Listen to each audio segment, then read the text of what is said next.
Хөтлөлцөн үү?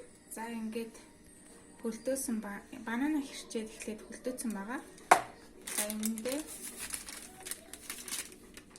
шоколадны мундаг какао олцоогүй тэгээд энэ халуун шоколадны мундаг хийн.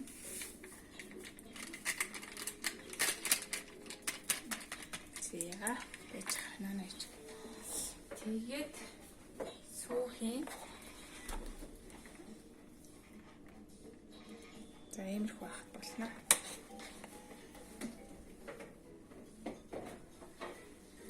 За тэгээд таглана. За энэ болохоор энэ ган төмөр нь болохоор одоо хүнсний одоо чанарыг витаминыг алдагдуулахгүйгээр ингэж зэгчиж өгдөг ган төмөр байгаа. За ингээд сайн таглаж өгнө. За манай блендер болохоор энэ доороо юм наалддаг. Хөдөлгөөнгүй болдог наалддаг юм те. Ингээд наалтуулчих. За ингээд залгана. За энэ нь болохоор 350 г-тай аяга байгаа. За товчлуур энтер гэсэн юм байхгүй. Шууд эргүүлэхэд л шууд хасна гэсэн үг. Ингээд хийгээд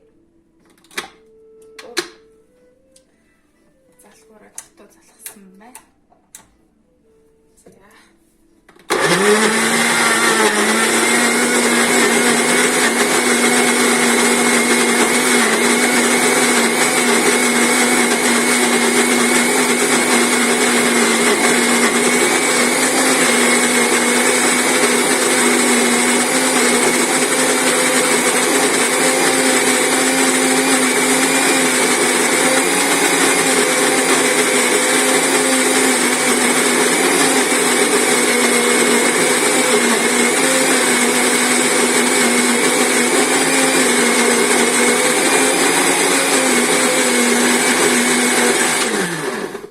За ер нь бол 1 минутанд болдог.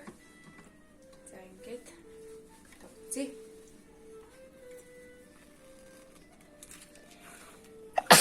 Wait. За ийм болсон байна. Одоо энэ заримгаа ингээд амсаад үзье. За гоё. За манай хамсагч. За одоо заримгаа ингээд янз бүрийн савнд хийж болно. Хөлтөг савндаа хийн. За ингээ хөлтөөчнөө. За бичлэгээ дуусгах.